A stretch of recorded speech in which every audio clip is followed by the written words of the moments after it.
Meus queridos, nós dando continuidade à nossa série no livro de Eclesiastes, em busca do sentido da vida, nós vamos então dar continuidade, abrindo nossas Bíblias no livro de Eclesiastes. Convido a todos a que abram suas Bíblias no livro de Eclesiastes. Eclesiastes capítulo 1. Eclesiastes capítulo 1. Nós demos, irmãos, início a esta série no domingo passado. Nós olhamos para os versos 1 a 11 do capítulo 1 aqui do Eclesiastes, e nós vamos dar sequência a partir do verso de número 12. Eclesiastes capítulo 1, a partir do verso 12.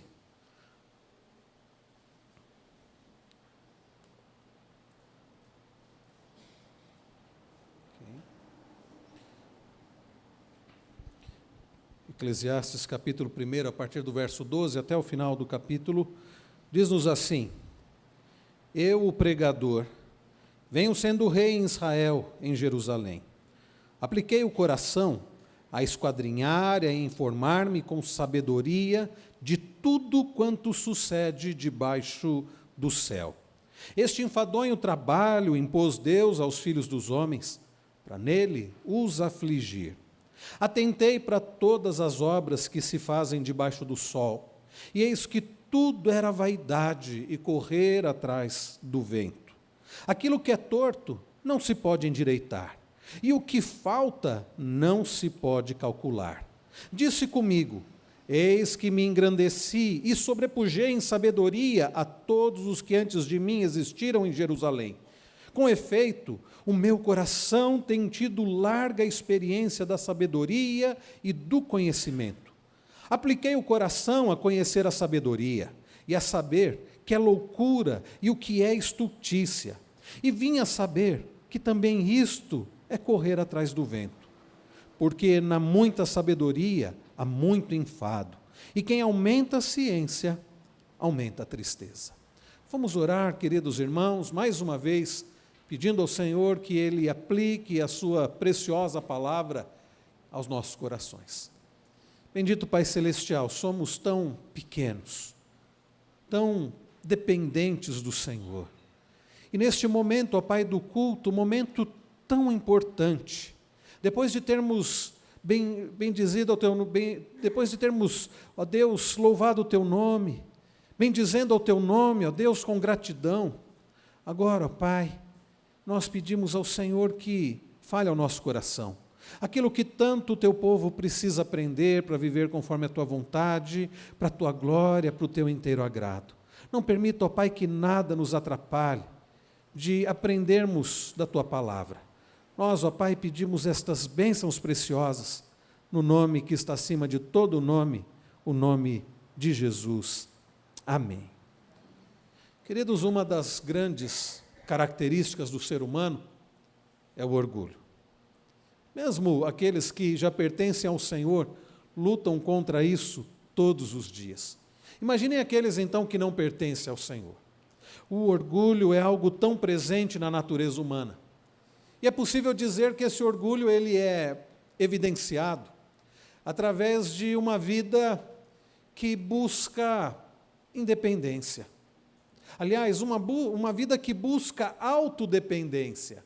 O ser humano não querendo depender de nada nem de ninguém, tentando viver de forma a se satisfazer e de fato não depender de ninguém, ele busca essa autodependência, esta autossuficiência, como se ele não dependesse de nada nem de ninguém.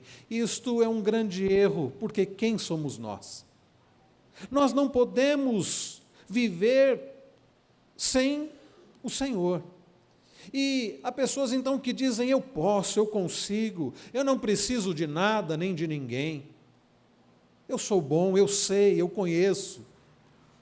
Isso tudo é evidência do orgulho, algo tão presente no coração do homem, que é enganoso, como nós lemos, por exemplo, lá em Jeremias, no capítulo 17. Muitos, então, estão em busca da concretização dessa autonomia, dessa autossuficiência, através, queridos, de conquistas de status. quando eu tiver determinada posição social, quando eu tiver determinado cargo, então as coisas vão fazer sentido, porque eu não dependerei de nada nem de ninguém. Quantos vivem a vida em busca de status, em busca de posição? Outros buscam a concretização dessa autonomia, dessa autossuficiência, através do trabalho, num esforço puramente humano. Outros buscam isso através do conhecimento. Se eu souber muito, se eu tiver muitos diplomas, se eu tiver graduações, aí então as coisas vão fazer sentido. Mas, queridos, quando nós olhamos para a palavra do Senhor, nós aprendemos que nada neste mundo sem Deus, nós aprendemos que todo status, toda a fama, toda a posição, por mais elevada que seja, humanamente falando, todo conhecimento, toda a sabedoria humana sem Deus, não é nada. E, queridos, quando nós olhamos para esta passagem, nós vemos que é exatamente isso que o autor tem a dizer. E desde já nós queremos deixar claro que Deus não condena o trabalho, o esforço humano, o conhecimento, a sabedoria. Não, Deus não condena. O problema está exatamente quando nós achamos que o esforço meramente humano, que o trabalho, que a sabedoria, que o status, essas coisas vão fazer a vida fazer sentido, e sem Deus nada, absolutamente nada faz sentido. O problema é, queridos, quando buscamos estas coisas por causa do orgulho, por causa do egoísmo, e isso então se torna um grande problema, eu diria, pecado. Quando nós olhamos, a questão deve ser vista, através do verso 3. Nós vimos na semana passada a pergunta do autor: que proveito tem um homem de todo o seu trabalho, com que se afadiga debaixo do sol? Então é assim, meus irmãos, que devemos ver a questão. A palavra aqui, proveito, é resultado. Que resultado, que significado, que vantagem, que ganho tem um homem no seu trabalho que se afadiga? Que vantagem tem um homem em todo o seu esforço debaixo do sol? Nós vimos na semana passada que a expressão debaixo do sol é a vida vista numa perspectiva plenamente humana, como se Deus não existisse. A vida vista da perspectiva, então, sem Deus. Esta ideia aqui, debaixo do sol, ou também a expressão que o autor usa, debaixo do céu. A mensagem, queridos, geral de todo o livro do Eclesiastes, como nós mencionamos na semana passada, é que todo esforço humano, ele é desprovido de significado. Se a vida não for vivida como uma dádiva a ser desfrutada, debaixo do temor de Deus, ao invés de ser vivida como um enigma a ser resolvido, não, a vida vai fazer sentido quando nós vivemos na perspectiva de Deus para a glória dele e não para a nossa própria glória. Então, queridos, nós vimos no domingo passado, ao olharmos para os versos de 1 a 11, que sem Deus, de fato, o ser humano não encontra sentido na vida, ele não encontra significado. Nós vimos, por exemplo, que os esforços do homem são totalmente desprovidos de significado em um mundo que não pode nos dar verdadeira realização pessoal. Por mais que você corra, por mais que você trabalhe, por mais que você se esforce, no final, diz aqui o autor, é vaidade, é uma bolha de sabão, é uma névoa, é algo inútil. Nos versos 2 e 3, nós lemos que o homem não encontra propósito na vida. Então, debaixo do sol, o ser humano não consegue encontrar sentido na sua vida, que é tão passageira. Nós vemos isso olhando para o verso de número 4, geração vai, geração vem, a terra permanece. Então, e no verso 11, não deixamos nem sequer a memória. Então, o ser humano não encontra significado na sua vida, que é tão passageira. Nós vimos, irmãos, olhando para os versos 5 a 7, que debaixo do sol o homem não consegue encontrar sentido nos ciclos da natureza. As coisas acontecem todos os dias e vão acontecendo esses ciclos, e nós não podemos mudar isso.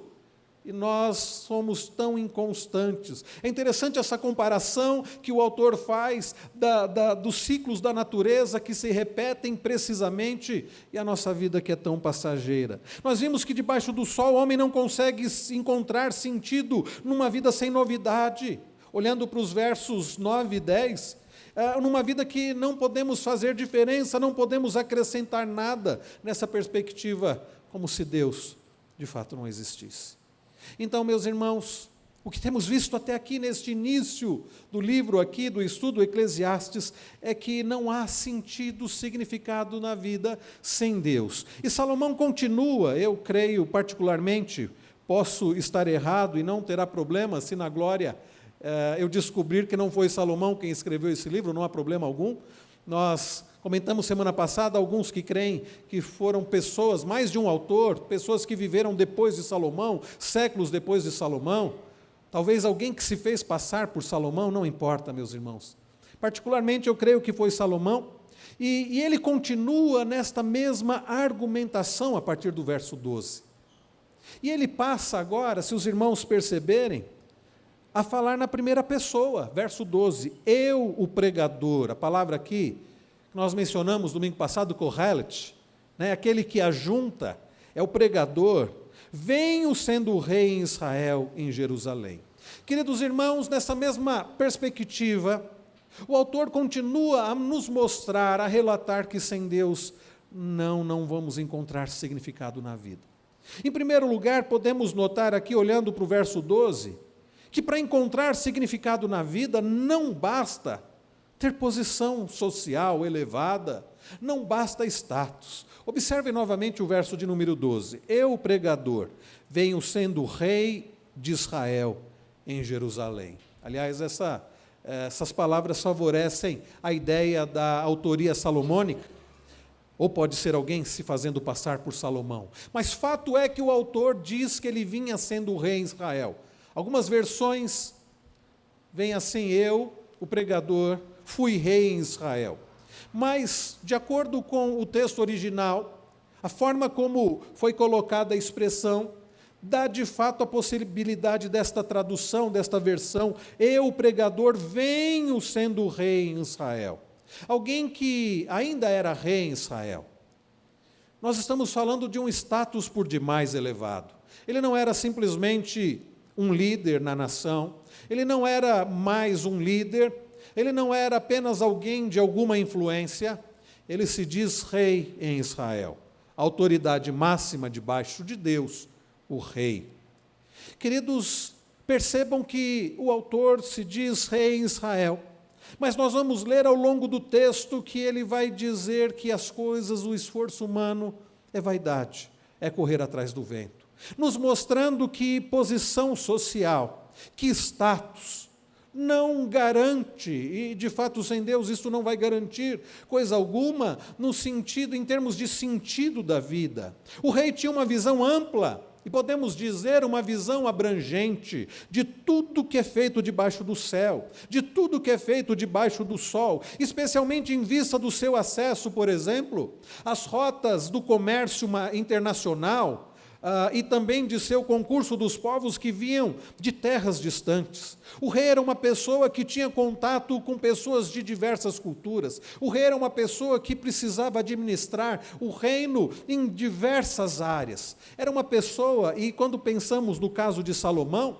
uma pessoa de conhecimento, uma pessoa de entendimento, uma pessoa de influência, uma pessoa de conhecimento. Não obstante, queridos, este homem ser rei, ele vai dizer, como nós veremos um pouco a seguir, que tudo é vaidade, é correr atrás do vento.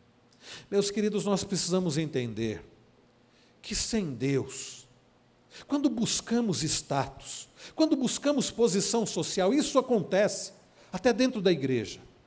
Eu quero ser um oficial da igreja, porque aí as coisas vão fazer sentido. Eu quero ser diácono, eu quero ser presbítero. Quantos estão querendo ir para o ministério?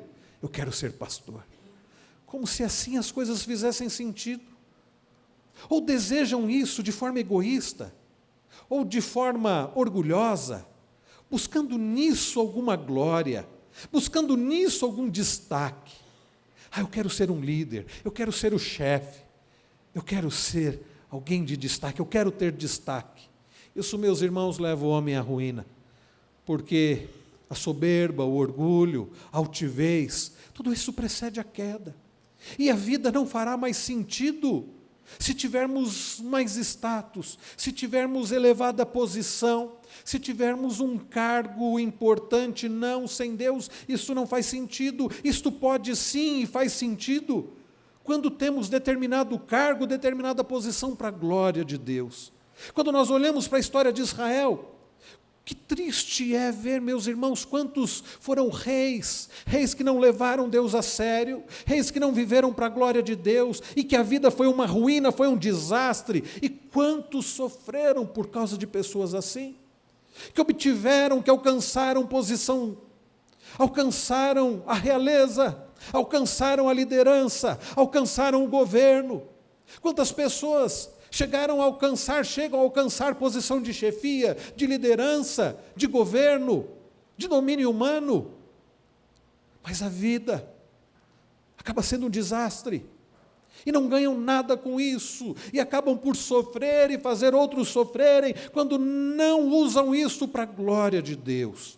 Terrível é uma liderança, uma posição social, de governo, que não visa a glória de Deus, que visa status puramente falando, destaque, que busca glória para si. Salomão foi um homem, e se pensarmos dessa perspectiva de que quem escreveu este livro foi de fato Salomão, foi um homem que alcançou status, posição, um homem que alcançou admiração. Vinham pessoas de diversos lugares para ouvi-lo, e não obstante a isso, chega ao final e diz: vaidade, tudo é vaidade. Como é que você tem vivido? Você tem buscado posição social, status? Você tem buscado cargos? Para que você tem buscado isso? Para ser uma bênção nas mãos do Senhor, para viver para a glória de Deus, para usar isso para a glória de Deus? Bom, se é para isso, se a sua motivação é uma motivação correta, se você está disposto a servir, independente do status do cargo, então ok. Mas se você tem buscado isso, pensando que a sua vida vai fazer mais significado, pensando que você vai ser feliz por causa disso, aprenda aqui com o autor deste livro: isso vai ser vaidade.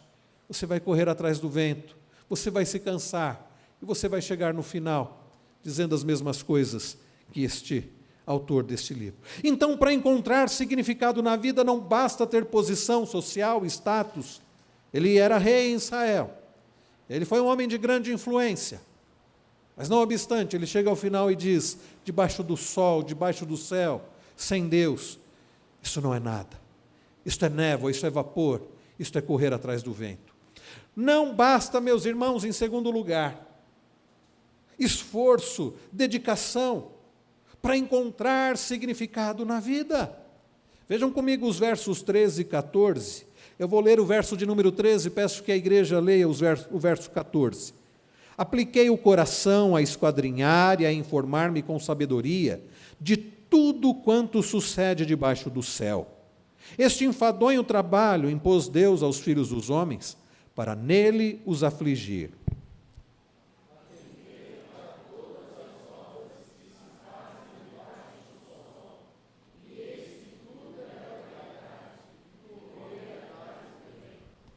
Vejam, queridos, as palavras que o autor aqui, o Kohelet, o pregador, Salomão usa. No verso 13, vejam que o autor realizou uma busca dedicada por um significado da vida. Ele se dedicou. Observem aí o verso 13. Apliquei o coração. Olha as expressões usadas. Apliquei o coração a esquadrinhar e a informar-me com sabedoria de tudo quanto sucede debaixo do sol. Apliquei o coração. A Bíblia, revista e atualizada ao século 21, ela traz, ao meio do século 21, ela traz a seguinte tradução: dediquei o coração. Apliquei o coração, dediquei o coração a examinar e a investigar com sabedoria. A Bíblia, Nova Versão Internacional, traz assim: dediquei-me a investigar e a usar a sabedoria para explorar.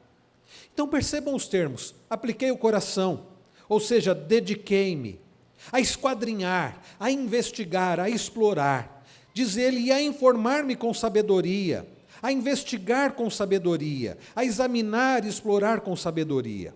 Percebam que foi de fato uma dedicação. Não foi alguém que simplesmente procurou saber alguma coisa, se aplicar de alguma forma de leve. Não, foi alguém que se dedicou com profundidade. A ideia, meus irmãos, das palavras aqui do autor, nos informam que houve profundo esforço. O autor examinou. Essa expressão, essa palavra é de uma palavra hebraica que significa procurar as raízes de uma questão. Ele examinou, ele procurou as raízes de uma questão, investigou. O hebraico aqui significa literalmente investigar um assunto por todos os lados. Todas as coisas feitas debaixo do sol. Houve, meus irmãos, por parte aqui do pregador, do autor, do Corrélete, de Salomão, profunda dedicação na investigação das coisas. Alguém, queridos, que gastou tempo, que gastou sua vida, que se esforçou para entender as coisas, para observar as coisas, como as pessoas agiam, como as coisas eram feitas, como as coisas aconteciam. Ele fez isso observando, investigando, estudando, explorando. Com toda sinceridade, ele vai considerar que essa tarefa era uma tarefa pesada, mas houve profunda dedicação. Observem o verso 14, ele diz, atendei para todas as obras que se fazem debaixo, atentei para todas as obras. É a mesma ideia, ele investigou, ele explorou, e ele chega no final e diz, isso é um trabalho enfadonho, difícil, triste. Queridos irmãos, a questão é, quanto nós nos esforçamos, o quanto nós nos esforçamos na investigação das coisas, o quanto o nosso trabalho, o nosso esforço humano, e como nós temos dito, a questão não é que seja pecaminoso, errado em si, o esforço humano, o problema, meus irmãos, é quando nos esforçamos com objetivos errados, quando nos esforçamos com a motivação errada, quando nos esforçamos como se Deus não existisse e se tudo dependesse de nós. Por que é que você tem corrido tanto? Por que é que você tem trabalhado tanto? Por que é que você tem se esforçado tanto? A minha pergunta para você é, você tem feito tudo isso para a glória de Deus? Porque nós sabemos que o nosso trabalho no Senhor não é vão. Agora, se você tem feito tudo isso, achando que todo esse esforço, você vai com ele conseguir entender que a sua vida tenha significado e que você vai ser recompensado de alguma forma, numa vida feliz, verdadeiramente feliz, a resposta é não. Porque sem Deus, queridos, todo esforço humano é vão, é inútil. Então não basta o esforço humano, não basta o trabalho, não basta a dedicação.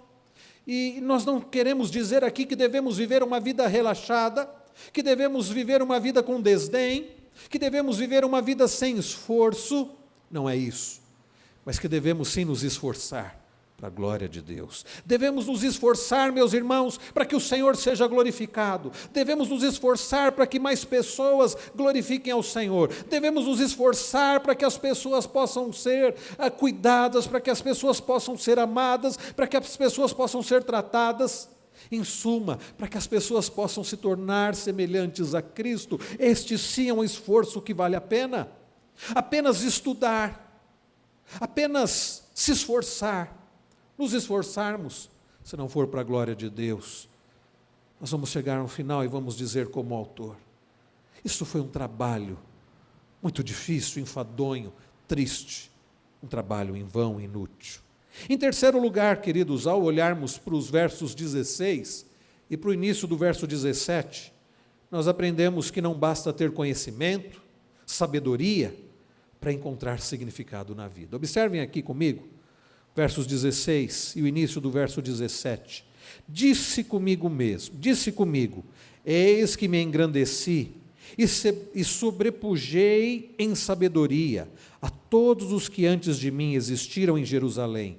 Com efeito, o meu coração tem tido larga experiência da sabedoria e do conhecimento. Apliquei o coração a conhecer a sabedoria e a saber que é loucura e o que é estultícia. Vejam, queridos irmãos, como o autor fala aqui da sua sabedoria, como o autor aqui fala do seu conhecimento. Hoje é tão fácil conseguir informações. Hoje é tão fácil, simples, rápido, obter informações. Por exemplo, se você precisa saber qual é o diâmetro da Terra, se você tem acesso à internet, e hoje tantas pessoas têm, você vai lá na internet, você pode recorrer, por exemplo, como eu faço, ao Google, e colocar assim, qual é o diâmetro da Terra. Vai aparecer lá, 12.742 quilômetros. Tão fácil, né? Você precisa saber, você não precisa nem mais de enciclopédia. Antigamente usávamos enciclopédia. Eu estava pensando esses dias, falando com a Cris, o que eu vou fazer com a minha coleção da Larousse Cultural, né? Uma coleção inteira, eu não uso, aquilo fica só lá parado. Barça, né? Quantos tiveram Barça? Enciclopédia. Hoje em dia nem enciclopédia se usa. Agora imaginem, nos dias de Salomão, o homem, queridos, não tinha Google, Wikipédia, ele não tinha Barça, mas o homem era uma enciclopédia ambulante. Quando olhamos, por exemplo, no livro dos Reis, nós vemos que ele era um homem de profundo conhecimento. Abra a sua Bíblia, primeiro livro dos Reis, no capítulo 4, para os irmãos terem uma ideia do conhecimento deste homem. 1 Reis, capítulo 4.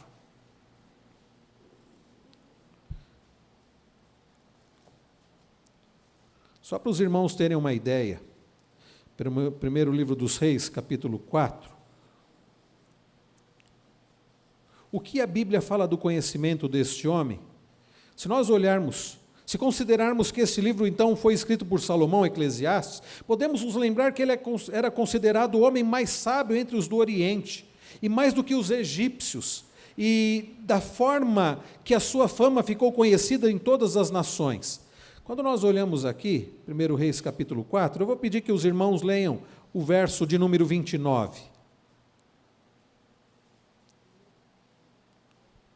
1 Reis 4, 29. Os irmãos podem ler.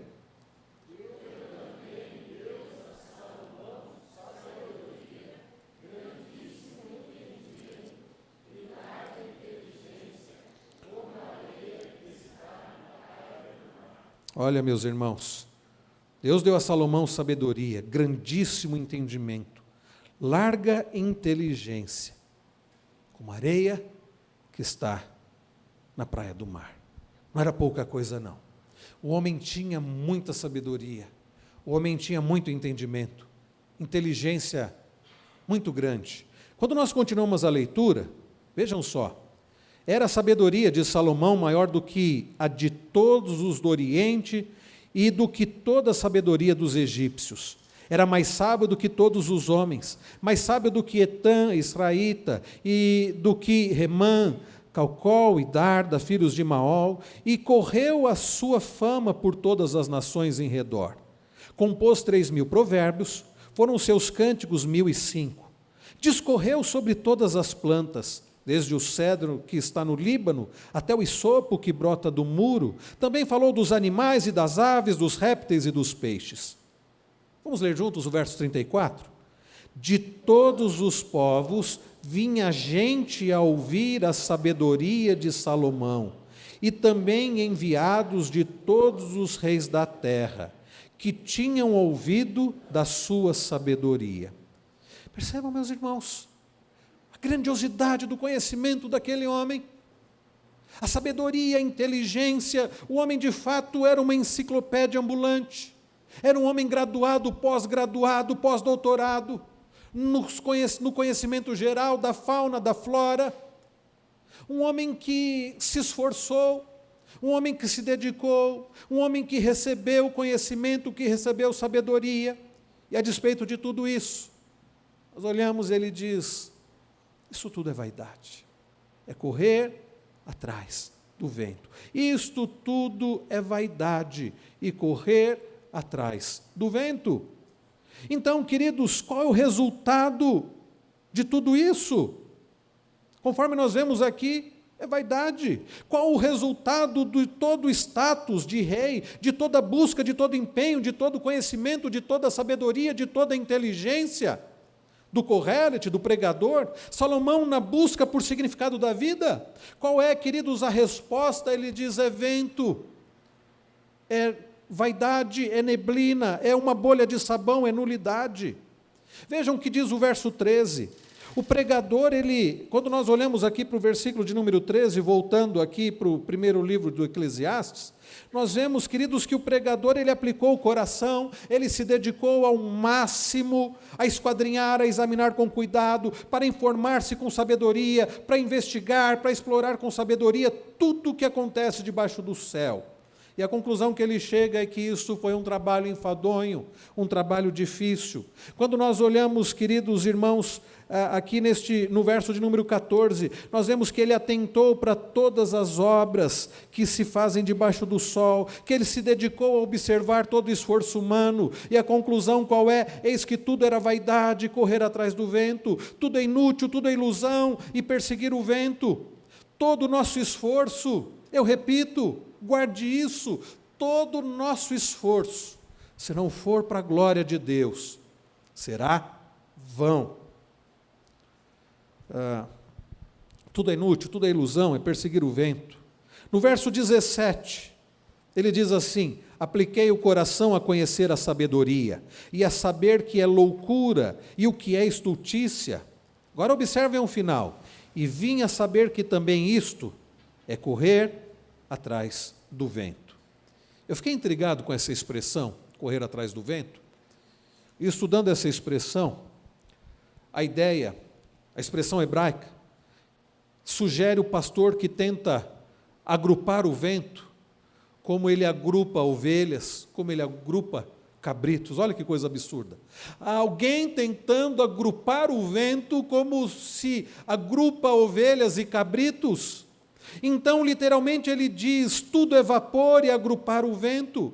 Tentar capturar o vento é fútil, e agrupar o vento deixa a pessoa com as mãos vazias. Você já tentou agrupar o vento? Nós tivemos um ex-presidente que falava em estocar o vento, né? Estocar o vento. Estocar o vento, agrupar o vento, o que é isso? A pessoa pode ficar tentando agrupar o vento, se alguém olhar e falar: essa pessoa é doida, é louca. E a pessoa pode passar horas e horas tentando agrupar o vento, e ela não vai conseguir nada, ela vai ficar com as mãos vazias. E esta ideia, alguém procurar tanta sabedoria, apenas humana, alguém buscar tanto conhecimento apenas humano, não com a motivação correta, não para a glória de Deus, é como alguém que fica tentando agrupar o vento. Ele vai perder tempo, no final ele ficará com as mãos vazias. Irmãos queridos, isto é coisa muito séria. Então a busca da sabedoria é fútil e resulta em nada. Não vai nos levar, queridos, a uma vida de verdadeiro significado, a uma vida de verdadeira felicidade. Vai acabar em frustração, vai acabar em soberba, em orgulho, e a pessoa vai poder bater no peito e dizer: eu sou graduado e pós-graduado, eu conheço disso e conheço daquilo. E alguns mesmo no meio eclesiástico, evangélico, eu conheço de teologia e conheço tanto. Mas se a vida da pessoa, se ele não parece com Cristo, se o conhecimento está levando à soberba, à vaidade, à vanglória, isto, além de ser em vão em termos de felicidade, eu acrescento que ainda será pecado.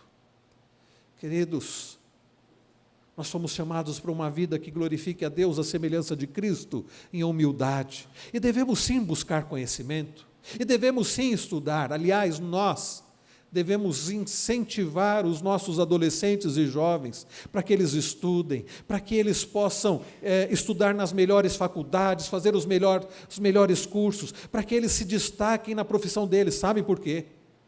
Não para vaidade, não para vanglória, não para um destaque puramente pessoal, mas para que eles possam com isso apontar para Cristo, para que eles possam com isso glorificar ao Senhor, para que eles possam com isso, nos cargos que venham a ocupar de destaque, serem bênção, porque nós temos pessoas que têm se sobressaído, pessoas ímpias, pessoas que se sobressaem na ciência, na tecnologia e são ímpias, e não vivem para a glória do Senhor, e não produzem a glória do Senhor. Nós temos no mundo das artes, do cinema, do teatro, e em tantas áreas da chamada arte, pessoas ímpias, pessoas que afrontam a Deus, pessoas que não glorificam a Deus, pessoas que não fazem diferença para a glória de Deus. Nós temos, meus irmãos, em todos os aspectos da política e da nossa sociedade, pessoas que têm se destacado, pessoas ímpias, que afrontam a Deus. E nós temos pessoas que buscam a Deus, pessoas que querem viver para a glória de Deus, mas pessoas que não têm ocupado posições assim. E eu não estou dizendo com isso que para fazer diferença nós precisamos ocupar os melhores cargos, as melhores posições nas diversas áreas. Não quero dizer que dependemos disso, porque Deus não depende disso. Mas eu quero dizer que nós devemos ser, sim, incentivadores do estudo. Os nossos jovens adolescentes precisam ser capacitados, mas para a glória de Deus, para que façam diferença onde quer que eles estejam. E se não temos estudo, e se não temos grande conhecimento da ciência, da fauna, da flora, como Salomão, e se não temos, meus irmãos, posição de destaques e de status, nós podemos sim fazer toda a diferença, vivendo para a glória de Deus, no emprego que temos, na posição social que ocupamos. Sim, nós podemos. O que eu quero dizer, queridos, é que todo o conhecimento do mundo não fará sentido algum se não for para a glória de Deus. O apóstolo Paulo, quando escreve 1 Coríntios 13, ele vai dizer: ainda que eu conheça todas as coisas, ainda que eu tenha toda a ciência, conheça todas as coisas, se eu não tiver amor, isso vai ser vão. Então, queridos, não resolve, não vai fazer toda a diferença. Eu fico olhando aqui, queridos, podemos destacar aqui o verso de número 15, porque devemos responder à pergunta: por quê? Por que que todo conhecimento, por que que todo status, por que que toda sabedoria não faz diferença? Porque nós somos limitados. Olha o que ele diz no verso 15. Aquilo, ele diz aqui, ele usa um ditado, um provérbio: aquilo que é torto não se pode endireitar, e o que falta não se pode calcular. O pregador confirma a sua conclusão de que a busca da sabedoria é fútil e resulta em nada, utilizando esse provérbio. Aquilo que é torto não se pode endireitar, e o que falta não se pode calcular. Não se pode mudar o mundo como é dado. Como nós vimos no versículos anteriores, que fala dos ciclos, nós não podemos mudar isso. E aquilo, queridos, que está errado, que desde Gênesis 3, a partir da queda, está errado, está torto, e traz sofrimento, nós não temos poder para mudar. Então, a sabedoria não pode endireitar o que é torto, mas adiante no seu livro nós veremos isso oportunamente. O pregador escreve lá no capítulo 7, verso 13, atenta para as obras de Deus, pois quem poderá endireitar o que ele torceu?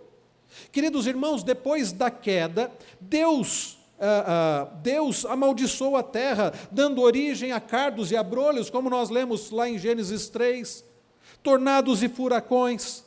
Tem a febre amarela, tem o câncer, e tem o nosso próprio envelhecimento, as doenças em geral. E por mais que a medicina se dedique, e pela graça de Deus obtém determinado êxito, mas ainda é limitado. Quantas situações, meus irmãos, nós não podemos fazer absolutamente nada. Eu me lembro quando meu pai faleceu, e meu irmão ficou com dificuldades em aceitar, e ele foi conversar com um médico da cidade, onde meu pai foi atendido e acabou adquirindo infecção generalizada, e ele foi conversar com o médico, dizendo: eu quero entender, por que é que meu pai morreu? E o médico disse assim para ele: Márcio, não podíamos fazer nada. E ele continuou insistindo, e o médico disse assim: bom, meu pai também morreu. E eu sou médico e eu não pude fazer nada. Meus irmãos, podemos, com a nossa sabedoria, com o nosso conhecimento, com o nosso status, endireitar aquilo que está torto. Podemos nós, meus irmãos, mudar aquilo que a queda desfigurou e estragou. Nós somos limitados, a verdade é essa. Essa vaidade, queridos, A criação está sujeita à vaidade, e esta vaidade levanta muitas questões que nós não conseguimos responder, não conseguimos entender essas coisas torcidas. Por que tornados destroem casas? Por que existem enchentes? Por que das doenças? Por que o câncer atinge umas pessoas e não outras? Não podemos endireitar o que é torto porque nós somos limitados. Nós lemos ainda há pouco, ao longo da liturgia, Tiago 3, quando Tiago fala da sabedoria que é puramente humana, terrena. Meus irmãos, todo conhecimento humano não vai resolver. E é interessante que o autor continua, e quando nós olhamos um pouco mais à frente, ele diz no verso 18, porque na muita sabedoria há muito enfado, e quem aumenta a ciência, aumenta tristeza. Um pouco antes, ele, no final do verso 15, ele diz, e o que falta não se pode calcular. A ideia aqui, meus irmãos, não há nada a acrescentar, essa é uma busca fútil, vazia. Toda busca é vaidade e correr atrás do vento. É isso que nós vemos aqui. Agora, meus irmãos, a pergunta é, temos nós tentado adquirir sentido para a nossa vida e verdadeira felicidade através de status, de posição social? Tem você tentado adquirir significado para a sua vida, felicidade, sentido para a vida, através de esforço de trabalho? Tem você buscado, através da sabedoria, dirigido pela sabedoria, encontrar significado para a vida e obter felicidade numa sabedoria puramente humana, terrena? Se nós temos tentado fazer isso, a resposta que nós obteremos é que nós não vamos conseguir. Todo status, todo conhecimento, toda sabedoria apenas humana, que não é para a glória de Deus, não nos levará a nenhum lugar. Nós olhamos para Salomão, um homem que obteve tanta coisa, um homem que teve tanto, um homem que chega ao final dizendo essas coisas. Eu penso, por exemplo, sobre Davi, um homem, meus irmãos, que teve tanto êxito em tantas coisas, mas o seu poderio militar, a sua capacidade administrativa, não foi capaz de fazer dele um pai de acordo com a vontade de Deus. Um dos seus filhos, Aminon, possuiu a meia-irmã, Tamar, abusou dela. Seu outro filho, Absalão, foi lá e vendo que o pai não fez nada, tirou a vida do seu irmão. E depois esse mesmo Absalão, que não foi tratado, não foi cuidado pelo pai, acabou querendo tomar o lugar do pai, e acabou morto. E é tão triste ler o relato, ler Davi dizendo assim, Absalão, meu filho Absalão, quem me dera eu pudesse morrer por você. Um homem, meus irmãos, que encontrou, que obteve tanto êxito em tantas coisas, cujo reinado é lembrado até hoje em Israel, como o maior de todos os reis. Um homem que obteve tanto resultado em termos militares, em termos de expansão do reino, mas um homem, meus irmãos, cujo poder militar, cujo conhecimento, cuja força, alguém que desde a infância, desde a meninice, enfrentou animais ferozes, alguém que enfrentou um gigante, o gigante Golias, claro, no poder do Senhor, mas alguém, meus irmãos, ao mesmo tempo tão limitado, e que fracassou em tantas áreas, o status, a posição social, o conhecimento, o poder, o tanto ouro, tanta prata e cavalos que Davi teve. Um homem que entendeu que de fato ele não podia mudar sequer a si mesmo. É interessante notar quando Davi escreve o Salmo 51, um relato de um verdadeiro arrependimento depois de ter Davi pecado e sendo confrontado pelo profeta de Deus. E ele pede purificação, e ele pede perdão, mas entendendo a sua própria limitação, entendendo que ele não tinha poder para mudar a si mesmo. No verso 10 ele diz, cria em mim, ó Deus, um coração puro. Cria em mim, ó Deus, um coração puro, e renova dentro de mim um espírito inabalável. Queridos irmãos, todo o maiores status, tanto esforço humano e conhecimento, não valerão nada se o Senhor não estiver conosco. Eu não sei se os irmãos leram a pastoral do boletim de hoje, cujo título é Nós não podemos. Depois de termos visto na semana passada, no boletim da semana passada, que devemos admitir nossos limites, que nós dependemos do Senhor. No boletim de hoje nós lemos sobre a nossa real necessidade, que sim, nós precisamos de ajuda, mas por vezes, queridos e amados irmãos, nós não pedimos ajuda, porque nós acreditamos em duas mentiras. Paul Tripp, ele diz que a primeira mentira é autonomia. A autonomia declara que somos seres independentes, com o direito de fazer o que bem queremos, quando, onde, como queremos. E a segunda mentira é a autossuficiência. A autossuficiência declara que temos dentro de nós tudo quanto é necessário para realizar, seja o que for, o que a autonomia nos concede licença para correr atrás. E nós acreditamos nessas duas mentiras. E por isso que tantas vezes buscamos posição social, status. E por isso que tantas vezes buscamos, através de muito esforço, trabalho, dedicação. E por isso que muitas vezes buscamos apenas conhecimento e sabedoria humana, sem ser para a glória de Deus. Eu quero dizer que vamos chegar ao final da vida, se não fizermos isso para a glória de Deus, se não buscarmos, como vimos lá em Tiago 3, a sabedoria que vem do alto, e para a glória dEle, não para a nossa glória, mas para a glória dEle, nós vamos nos frustrar, nós vamos tentar juntar vento, e vamos chegar com as mãos vazias. E eu creio que não é isso que você quer para a sua vida. Então eu quero convidar você agora a fechar os seus olhos, e que você verdadeiramente, humildemente, que você possa buscar ao Senhor agora e dizer: Senhor, eu não quero que a minha vida seja um correr atrás do vento, vaidade, névoa. Eu não quero, Senhor, simplesmente obter algum status, alguma posição para minha glória, porque isto não fará sentido, isso ainda será pecado.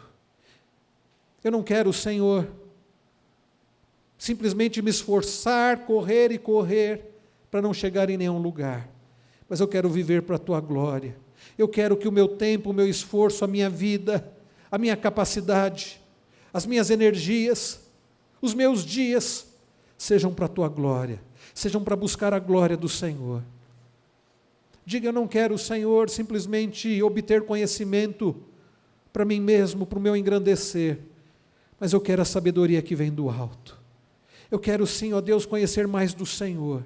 Eu quero sim, ó Deus, saber mais e conhecer mais do Senhor, para me tornar mais parecido com Teu Filho Jesus, e para viver para a Tua glória. Não, meus irmãos, o que nós precisamos não é de sabedoria terrena, mundana. O que nós precisamos é do Senhor. Em Colossenses nós aprendemos que Jesus Cristo, Ele é a própria sabedoria, é a sabedoria de Deus. O que nós precisamos é mais do Senhor. Vamos lembrar das palavras de Colossenses 1 através deste cântico. E ao ouvirmos, meus irmãos, Colossenses 1, que fala sobre a supremacia, que fala sobre Cristo, que nós possamos glorificar e buscar ao Senhor, mesmo assentados em oração.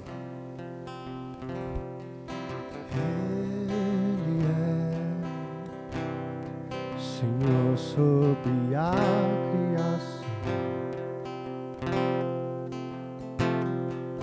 Ele é a imagem do Deus invisível, pois nele foram criadas todas as coisas, nos céus e na terra, sejam tronos, soberanias, poderes ou autoridade. Ele é antes de tudo e a todos sustenta pela palavra, pois foi do agrado de supremacia.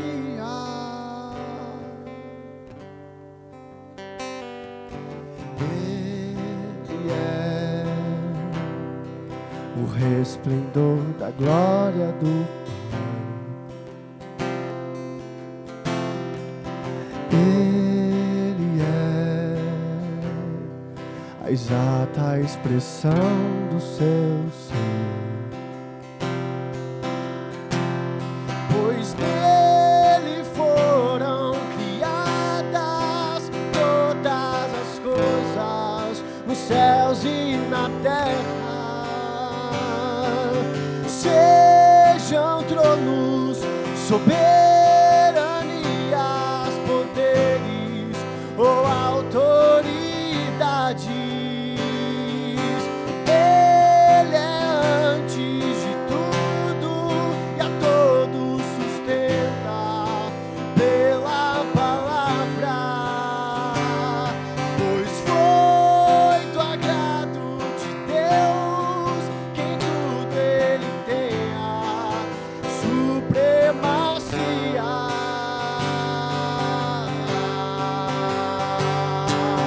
Já não há mais nada que a ele não pertença. Em tudo existe graça. Cantemos sim. Vamos declarar isso, meus irmãos.